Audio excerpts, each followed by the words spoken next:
Hey guys! This is Cartoon Recapped. Today we'll show you a 2024 family comedy animation called If. Be aware of heavy spoilers. Sit back and enjoy the show. 12-year-old Bea moves into her grandmother Margaret's apartment in New York while her father waits for heart surgery in the same hospital where her mother died of cancer years earlier. One night, Bea sees an unfamiliar creature, following it back to her grandmother's building. The next day, she sees the creature again, accompanied by a man. Bea follows them to a nearby house where the man, Cal, retrieves a large furry purple creature named Blue. She also meets the other creature, a butterfly-like being named Blossom, and faints.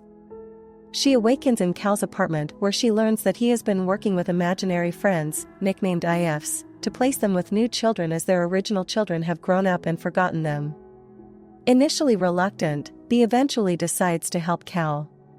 The next day, Cal takes Bea to Memory Lane Retirement Home, a retirement community for IFs housed underneath a swing ride in Coney Island.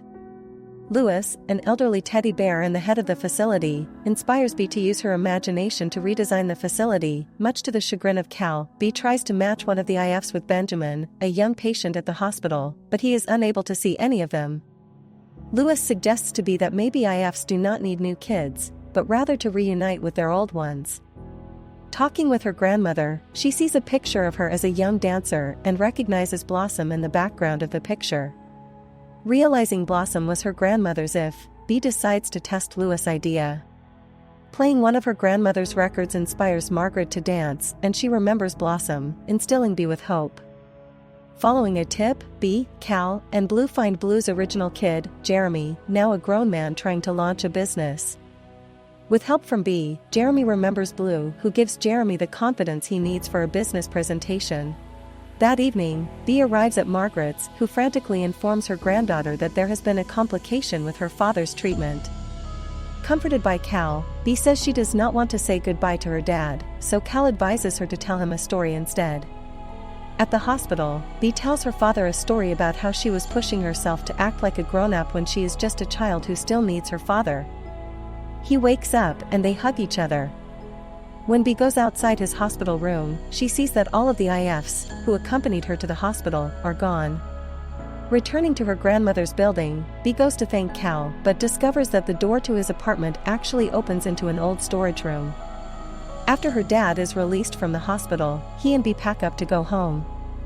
During this, Bea realizes from an old picture she painted that Cal is actually her own If, Calvin, forgotten after the death of her mother. She rushes to his room and thanks him for helping her and tells him she will always need him. This allows Bea to see Cal and the IFs again, and they reunite. Sometime later, Cal begins reuniting the IFs with their original kids, now grown up. Benjamin meets his If, a cartoonish dragon with glasses and a cast. Bea and her father return home, where the latter trips over his If, an invisible boy named Keith. Thanks for watching. Hope you all enjoyed, and don't forget to subscribe to our channel.